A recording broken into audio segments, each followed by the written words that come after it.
Olá! Neste segundo episódio do podcast Certica Talks, nós vamos falar sobre Humanidade 5.0, inteligência artificial e o futuro da justiça. Vamos apresentar então os nossos convidados. Estou aqui com o Gustavo Gouveia, que é líder técnico em ciência de dados da Certica AI Brasil.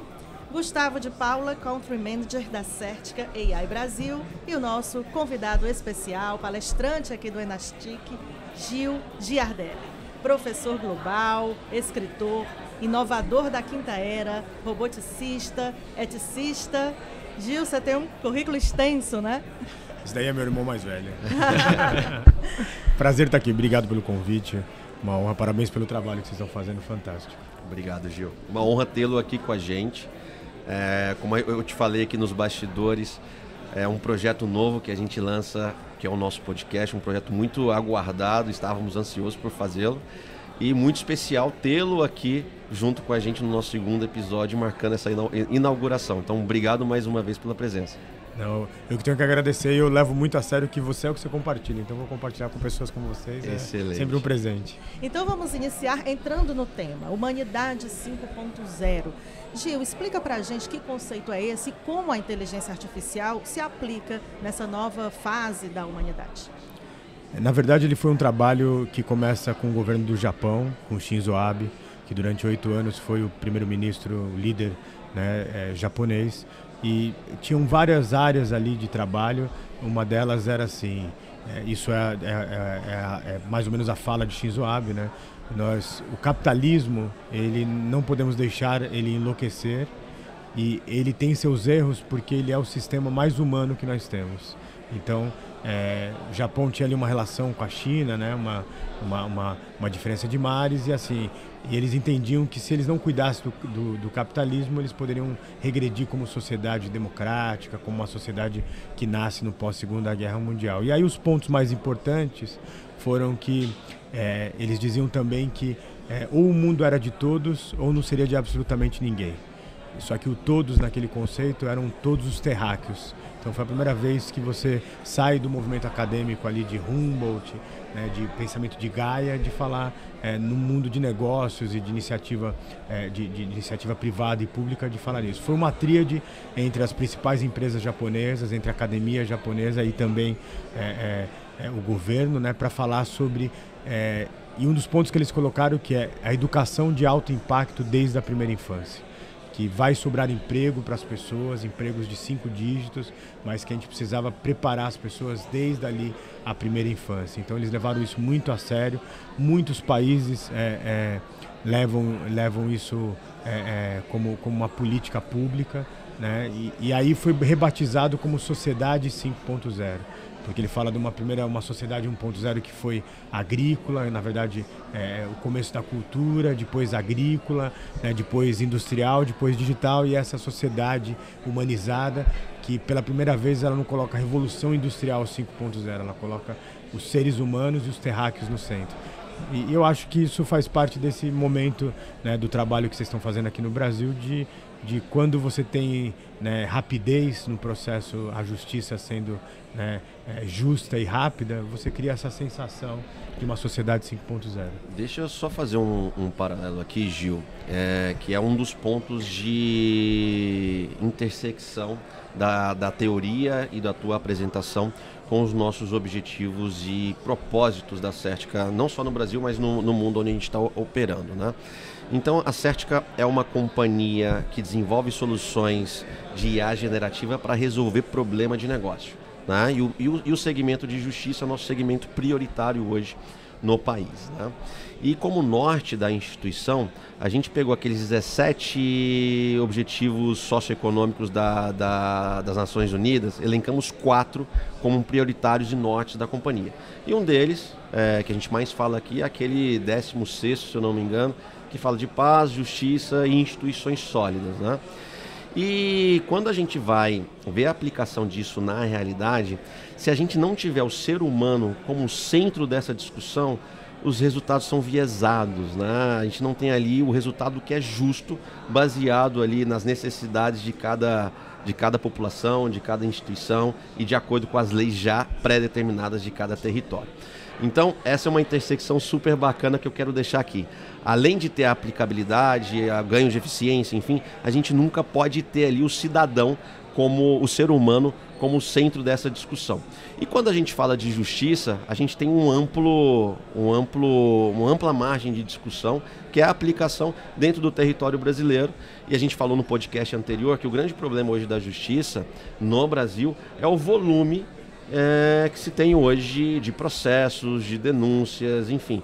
Tem um dado que é super interessante, que se a justiça hoje parar, não ingressar nenhum novo processo hoje na justiça brasileira, vai se tomar com a estrutura que a gente tem hoje, com a produtividade que a gente tem hoje, com a eficiência que a gente tem hoje, se toma-se de 2 a 4 anos para a gente zerar a fila dos projetos parados no país. Há um outro dado também, que hoje um tempo médio de tramitação de um processo no Brasil é de 7 anos e meio.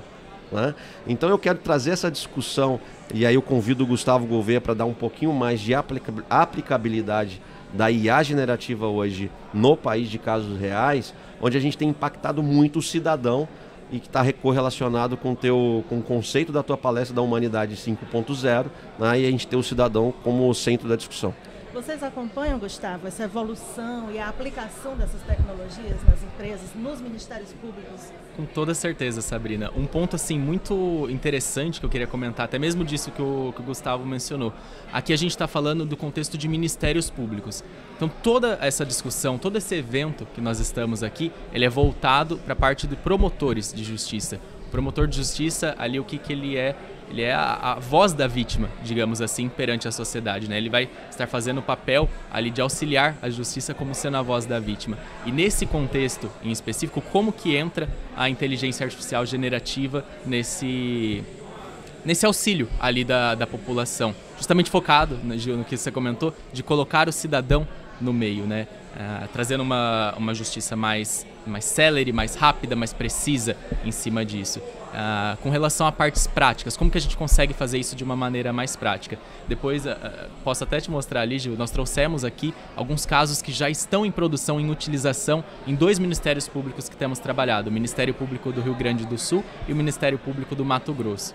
É bem interessante porque, por exemplo, no caso do Ministério Público do Rio Grande do Sul, nós tivemos ali um extenso estudo com os servidores do Ministério Público para entender as necessidades, então colocando os usuários em si da plataforma, os promotores de justiça, para entender quais seriam as necessidades específicas. E elencamos algumas delas.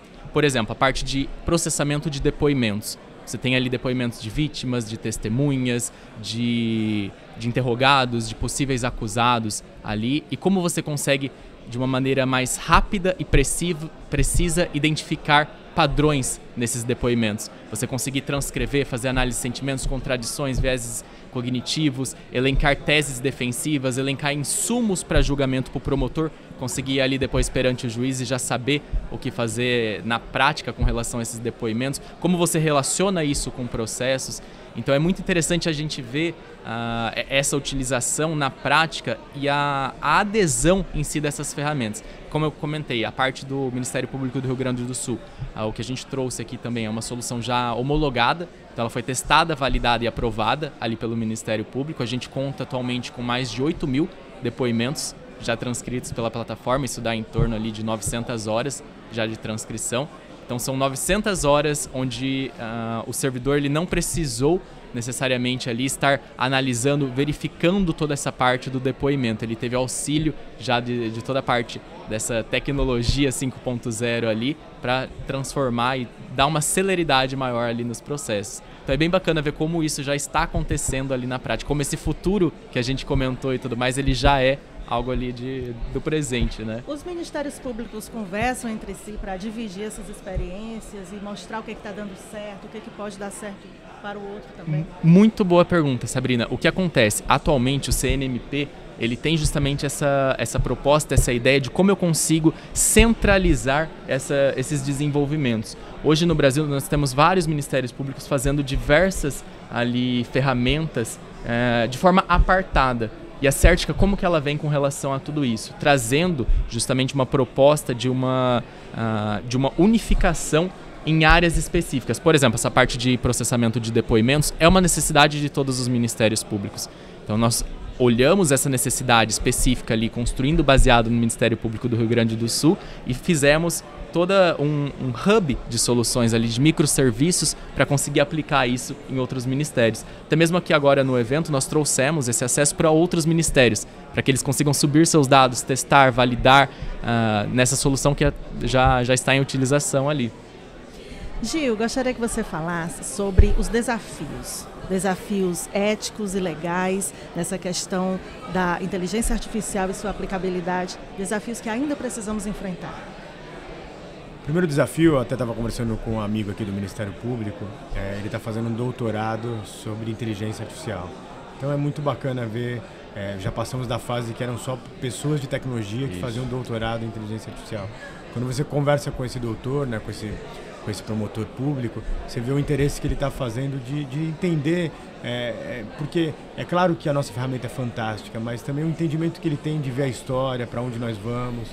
E isso que você colocou, ele é um grande... Ele compartilha tudo que ele está vendo na academia, com o que ele está vendo no Ministério Público, com outros estados, que é aqui o que está acontecendo nesse evento. Eu acho que um dos nossos desafios é essa alta qualificação que já está acontecendo por processos individuais, por doutores e doutoras, né, promotores que estão ali procurando. O outro ponto foi muito bem dito aqui, né, sobre... você pode ser o melhor profissional, o mais compenetrado, mas o que está se gerando de dados hoje fica impossível para a mente humana, fica impossível pelo tempo que nós temos, né, no nosso dia de 24 horas. É verdade. Então as pessoas têm que parar de querer... Existe um grupo, né, que é contra a inteligência artificial. Eu acho que ela sim tem que ter debates, mas a gente não tem que correr contra elas, a gente tem que dar a mão e a gente vai dar esses saltos, que eu acho que é isso que traz a nossa solução, a solução de você ter ali a rapidez. No final as pessoas querem que o seu caso seja resolvido. Exato. Seja aquele que está acusando, seja aquele que é culpado, porque se você está sendo acusado e vai ser absolvido ou vai ser julgado no final, a sua vida para durante um tempo. Então, quanto mais serenidade, eu acho que esse é o momento que a Certica traz de trazer essa velocidade que a gente tanto precisa. E por falar nisso, eu gostaria então que o Gustavo falasse para a gente quais os novos projetos da Certica, né? Que novas soluções vocês têm pensado para o judiciário? Então, eu creio que a gente tem uma missão que me deixa muito honrado, que nos foi dedicada aqui na implementação dessas ações para fazer com que a nossa justiça seja cada vez mais eficiente no Brasil. Eu acho que eu já trouxe um dado que basicamente 72% dos esforços hoje da justiça no país são, entre aspas, tá? Para quem não está me ouvindo, eu estou deixando muito claro aqui as aspas, que 72% dos processos no Brasil são repetitivos, né? Que facilmente serão endereçados pela inteligência artificial. Ou seja, existe uma demanda muito grande de esforço, mas existe uma complexidade teoricamente baixa na execução desses processos. Porém, ele ocupa a demanda de um servidor, de um tribunal, dos custos hoje da infraestrutura do judiciário brasileiro, como um outro qualquer. Então, falando um pouquinho de próximos passos, nosso grande objetivo é endereçar esses 72% hoje que causa o acompanhamento ali e toma o tempo e a energia e a infraestrutura da justiça brasileira. Gustavo, mas a tecnologia ainda não está pronta para os processos mais complexos? Está 100% pronta, já está 100% disponível. Mas eu acho que a gente, como o Gil comentou, existe uma barreira ainda de adoção da tecnologia, que é uma palavra super importante. né? As pessoas elas têm um pouquinho de receio do novo, né? Da mudança, e a gente muda um pouquinho aqui a forma de interagir com a ferramenta, com os processos. Tem um ponto super legal que eu gosto de trazer essa discussão. O Gil comentou de um promotor fazendo um doutorado em inteligência artificial. Essa discussão saiu da área de tecnologia, saiu. A gente tem cada vez mais promotores, juízes, presidentes de tribunais, presidentes de instituições em geral, interessados e aplicando a tecnologia da IA generativa nas suas atividades do dia a dia para ganho de eficiência e trazer mais resultados. Então, já não é uma discussão só da área de tecnologia, já é uma discussão organizacional. Tá? Então esse é um ponto super importante. E falando um pouquinho dessas atribuições, hoje a gente já tem tecnologia que está gerando, seja minutas de acusação dentro de ministérios públicos ou decisões já de sentenças em tribunais de justiça. Então aí já entra um pouquinho naquela atividade um pouquinho mais complexa que eu comentei, que a tecnologia já está pronta, mas que está um pouquinho ali fora daqueles 28% das atividades que não estão ali operacionais do dia a dia dos juízes, promotores e servidores das instituições públicas. A IA também facilita o acesso, né, desses processos ao cidadão no momento em que ela deixa aquela linguagem mais simples, né? No próprio direito, isso também tem sido muito comentado nos órgãos judiciários, tornar a linguagem mais simples e acessível desses processos, né? Vocês veem, então, que a inteligência artificial ela vai cada vez mais humanizar esse processo, inclusive para pessoas que hoje não entendem muito de tecnologia? Ou será que ela vai dificultar? Não, eu tive o presente de voltei para o Brasil, morei em Londres durante um tempo, quando começou a se falar muito de web, nem era internet. E a gente está vivendo aquele mesmo momento de 1999. Todo mundo falando de IA, você pode ir em qualquer classe social. E aí, vamos sair do direito, vamos pegar um exemplo do que está acontecendo. Muitas pessoas não tinham como fazer perguntas sobre o seu investimento, mesmo que tivesse um pouquinho de dinheiro.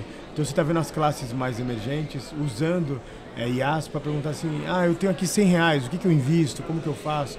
Então isso é um começo de um letramento e vai chegar em todas as áreas. Então a pessoa daqui a pouco vai estar ali utilizando para falar assim, o que cabe abrir um processo, me defender. Eu acho que isso vai ser a era da transparência radical, e todo mundo vai usar, e quando você sai de escrever para ser oral, aí sim você consegue realmente atingir toda a sociedade.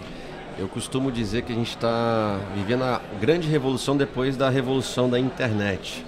Só que quando a gente eu tenho um conceito que é o seguinte: quando a gente para analisar a palavra revolução, não necessariamente é uma palavra que traz só conceitos e significados positivos, né? Você pega ali a Revolução Francesa, a gente está falando de guerra, a gente está falando de morte, sangue, enfim. E como a revolução da internet, por exemplo, a revolução da IA, que eu acredito que a gente está vivendo, acho que tem os lados positivos e também tem os lados não tão positivos assim.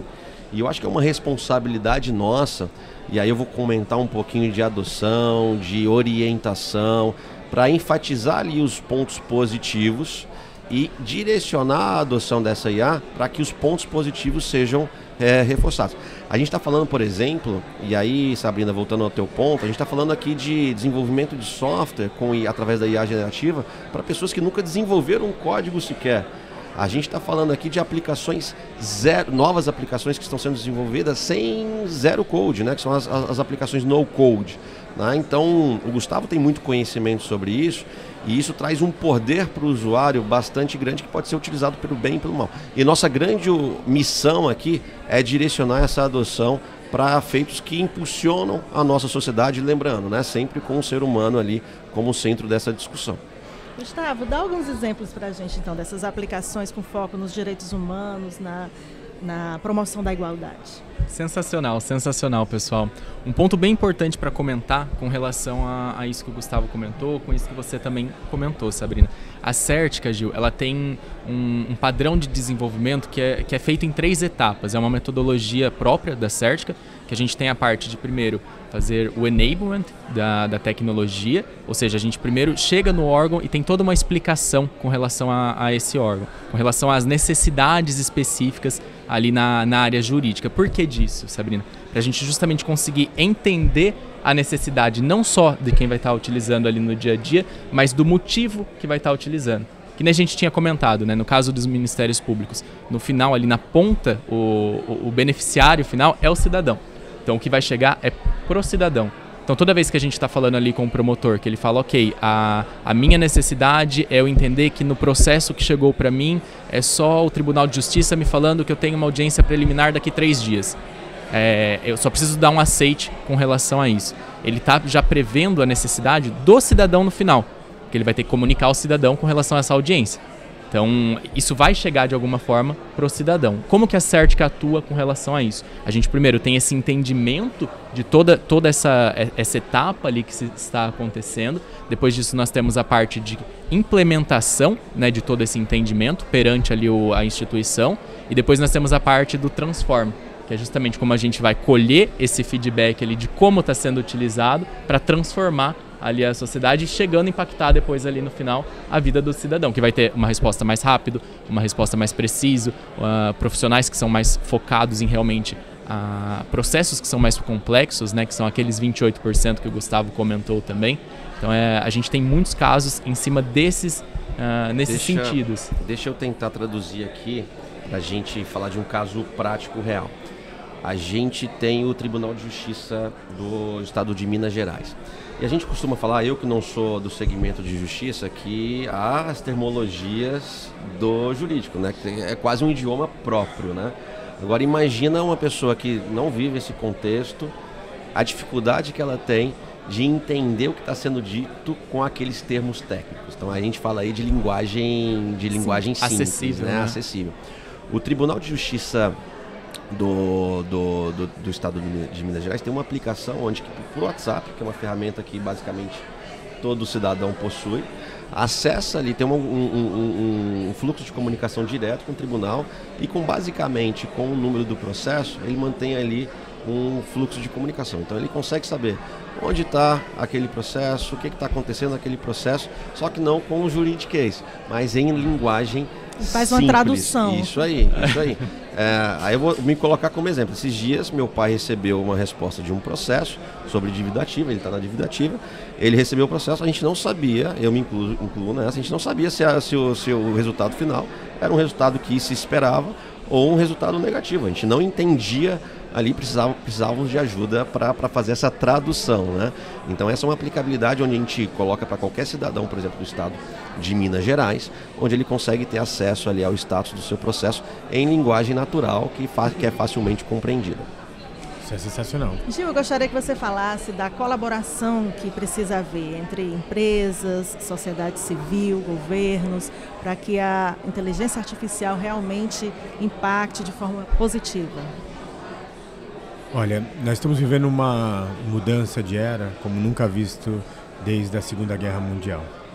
E eu entendo que a gente tem que ter regulamentações, mas o LGPD, na minha visão, eu fui muito crítico na época, exageramos na dose. E se a gente voltar para os dias atuais, o que está hoje tramitando no Senado, você faz com que o Brasil não tenha a velocidade que é necessária para essa nova era que está acontecendo. Não sou um anarquista, sou um pouco, mas não sou tão anarquista nesse conceito.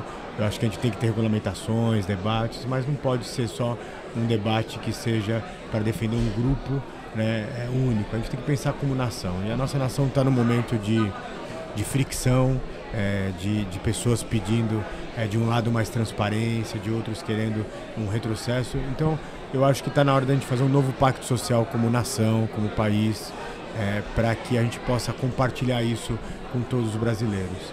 E a gente já tem exemplos bem dados antes da inteligência artificial no estado que eu moro, que é São Paulo. Você tem ali o Poupa Tempo, que foi um marco, né? E se você pegar agora em perspectiva com a inteligência artificial, a gente pode fazer um novo Poupa Tempo. E agora o Poupa Tempo para a justiça, porque você imagina uma pessoa que tem um estudo, não consegue entender muitas vezes aquela linguagem, imagine para as classes em ascensão que até tem dificuldade no ler o básico. Então eu acho que é isso que a gente precisa procurar como sociedade, não digital, mas essa economia da inteligência artificial. E essa economia só está trazendo benefícios, de novos empregos, novas formas de trabalhar, novas formas de se relacionar.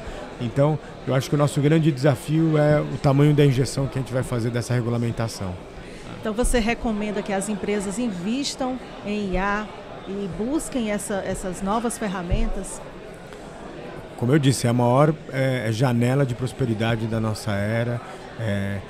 Você pode hoje ter ali, por exemplo, no nosso caso aqui, né, os promotores se dedicando a poder olhar mais no olho das pessoas que eles estão ajudando. Antes eles tinham que olhar mais nos documentos.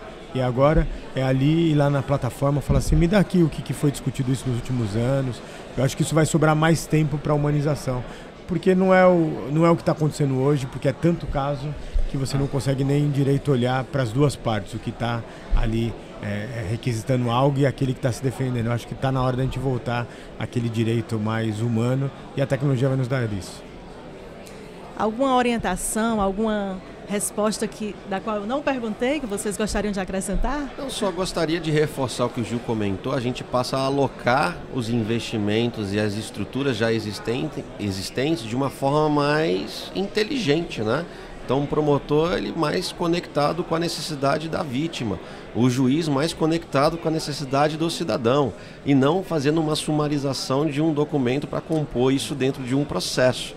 Né? Então a gente começa aqui a ter uma eficiência no uso dos recursos disponíveis. Né? Então no primeiro podcast a gente falou muito sobre que o grande problema da justiça no Brasil é o volume que essa justiça hoje possui, né? E aqui eu dei aqueles dados ali para contextualizar essa forma de endereçar isso. E para mim, como cidadão, é impensável em aumentar a estrutura da justiça que hoje já é muito grande, né? Do governo brasileiro hoje já é muito grande. Então a forma de resolver não é aumentar a estrutura. Então a única forma de endereçar esse tema é investindo em tecnologia. E aí, só para deixar essa discussão aqui, a Sabrina comentou se as empresas devem ou não adotar essas tecnologias no seu dia a dia. Para mim, a opinião do Gustavo, isso é um critério, um fator competitivo. As empresas que adotam a tecnologia de IA generativa no seu dia a dia, elas têm prosperidade e vão ter uma continuidade. As empresas que estão fechando as portas para essa discussão, eu me preocupo muito com essas instituições. O futuro já chegou, já né? chegou. Mas eu posso fazer uma pergunta? Claro. Acho que é para o público que está nos escutando. Como que é ser um cientista de dados para uma empresa de ponta como essa? É para o Gustavo. É sensacional, Gil. É sensacional no sentido de a gente sempre está atuando com modelos que são de última geração. Acontece de sempre a gente... Passou uma semana, o Google lançou um novo modelo. Lançou um modelo mais rápido, um modelo mais barato ali para a instituição, um modelo melhor. Então é muito bacana a gente conseguir atuar em cima desses modelos, utilizar esses modelos, ainda mais quando tem algo que tem impacto social. Né? Como a gente está comentando aqui durante o podcast, todos esses projetos que nós estamos fazendo, no final ele tem um impacto ali no dia a dia da população, sabe? Então essa atuação, poder ter essa atuação ali na prática, eu sinto que é maravilhoso assim, nesses aspectos. E como nós temos dois Gustavos na mesa, né? E como que é ser o Country Manager de uma empresa de Londres, que é uma cidade que eu adoro, com a inteligência artificial, como que é trazer isso para o nosso país? Primeiro que é uma responsabilidade muito grande, né, Gil? Segundo, é um desafio, porque investir no Brasil não é fácil. Né? Então, existe uma barreira de entrada para uma nova empresa no país, ainda mais vindo de capital estrangeiro. Então, é um desafio muito grande. Mas pegando o gancho no que o Gustavo Gouveia comentou, é uma realização muito pessoal também, porque a gente vê o impacto quase que imediato das nossas soluções, dos nossos projetos na população. Então eu vejo o meu pai impactado pelo que a gente está fazendo, eu vejo o meu avô impactado pelo que a gente está fazendo. Então isso é muito gratificante. Então é uma energia renovada a cada dia. Então, além do nosso Country Manager, é o neto preferido. E eu não poderia deixar de mencionar o nosso quinto participante aqui do podcast, Nau, é isso? O Nau, ele é um trabalho que a gente está fazendo com a IBM. Ele tem um processo, né, de entender, de conversar, usando essa IA também. É um grande ecossistema, no final todo mundo trabalha com todo mundo. E a gente acredita, eu sou um roboticista. Você apresentou na palestra há pouco tempo, né? Nós roboticistas, a gente não quer trocar os seres humanos, a gente quer transformar o trabalho que te dá algum tipo de prazer, não é aquele que é repetitivo, é aquele que te traz algum desafio intelectual. Como eu disse lá na palestra, todo trabalho ele é muito nobre, mas nem todo trabalho cabe mais no século XXI. Eu acho que está na hora da gente ter emprego sobrando no mundo de 5 dígitos. Vou dar um exemplo aqui para nós, aqui para esse bate-papo. O primeiro curso de graduação, né, de inteligência artificial foi da Universidade Federal de Goiás. É o curso que na sua primeira turma formada foi a que menos teve, né, evasão. Quase 100% dos alunos se formaram. Então você vê que os jovens, né, meninos, meninas estão procurando isso. Eu acho não que apenas pessoas que querem tecnologia, né? Pessoas de várias áreas podem cursar. Sim, você pode escolher direito, pode escolher administração, pode escolher, né, inteligência artificial. Então, assim, olha só, porque a inteligência artificial ela vai permear tudo. Ela vai permear. Então, esse é o Now, ele faz trabalhos em hospitais, no varejo, ele faz trabalhos na academia, ele conversa com cientistas em vários... Tem vídeos dele na Universidade de Oxford. E aqui a gente ensina para ele o português do Brasil, né, visto a calça o tênis, fazemos vários projetos com eles sobre capacitação, educação. Aí vamos ver se vou pedir para ele se apresentar um pouquinho.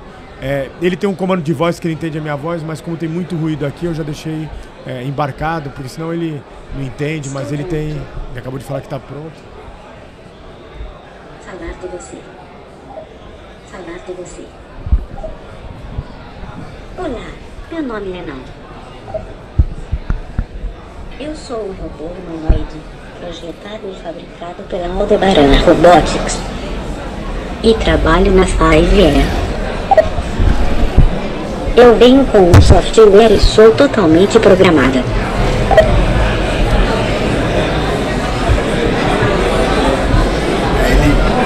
Ele ia completar, mas aí alguma coisa interrompeu porque ele está processando, ele está fazendo cálculos e aí com muito barulho ele vai... Mas o que é mais bacana, tem um projeto que foi feito por um pesquisador de Berlim. Ele ensinou uma música e uma dança para um dos robôs. E aí no Machine to Machine, um ensinou para o outro. Então você vai ver lá no meu Instagram, tem 40 deles dançando o mesmo movimento de Michael Jackson. Bonitinho. Mas aí as pessoas falam assim, mas é dançar porque... Não, porque isso é o Machine to Machine, é a máquina conversando com a máquina. E aí no final é o desemprego tecnológico das bailarinas do Faustão, né? Então como não tem o Faustão mais, elas estão sem trabalho e botam os robôs. Ainda vamos ver muitos robôs daqui pra frente, né? Vamos ver robô, mas para nós nos tornarmos mais humanos, para a gente poder ter tempo para fazer um podcast melhor, para a gente poder sentar com o cliente e ver o que realmente é ali O mundo ficou muito acelerado. E aí eu acho que a gente coloca a IA e a robótica para tirar esse repetitivo. Posso dar mais um exemplo de aplicação, que eu acho que é super legal? E eu vou dar um exemplo, Gil e Gustavo, Sabrina aqui, no mercado privado, né? Acho que todo mundo já sabe um pouquinho do operacional ali do call center. E uma das grandes discussões é a adoção de IA nesse mercado e o receio da substituição dessa mão de obra pela IA generativa, que não é o nosso objetivo, de forma alguma. Agora imagina esse call center que hoje não é visto de uma forma legal para quem recebe aquele contato, né? É uma ligação chata, é um serviço que não é agradável para ninguém, a grande maioria ali não atende quando sabe que é uma ligação de call center. Mas imagina esse call center empoderado com informações através da IA generativa para resolver o teu problema. Você recebendo uma ligação daquele cara, que é um call center, com as informações que ele precisa, sem ter que transferir para ninguém, com o que ele pode te oferecer para resolver o teu problema. Olha a diferença da atuação de um serviço que hoje, teoricamente, não é agradável, a gente pode fazer aqui com o empoderamento através da IA generativa. Olha a mudança de percepção. E além disso, tem um outro lado. Pessoas que trabalham em call center, normalmente é o primeiro emprego. E elas tendem a ficar muito pouco tempo lá. Porque acabou de entrar na faculdade, aí fica lá 3 meses, 4 meses, porque é um trabalho muito maçante. Então, né, temos outros empregos sendo criados e esse que é um pouco mais repetitivo, a IA vai fazer bem porque ela sempre está de bom humor, sempre é educada. E nós, seres humanos, ainda bem temos essas nuances, né?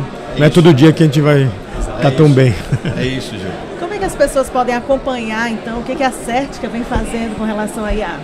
Opa, Sabrina. Bom, nós postamos muito no nosso LinkedIn, somos muito ativos no nosso LinkedIn. Inclusive, acredito que já está ali na página do YouTube também, o link do LinkedIn, para acompanhar, ver essas evoluções, que como bem o Gil perguntou, nós comentamos, são evoluções muito constantes e muito rápidas que estamos tendo ali nessa parte. Então é bacana eles seguirem, acompanharem nós pela nossa página, pelo nosso blog e pelo LinkedIn também.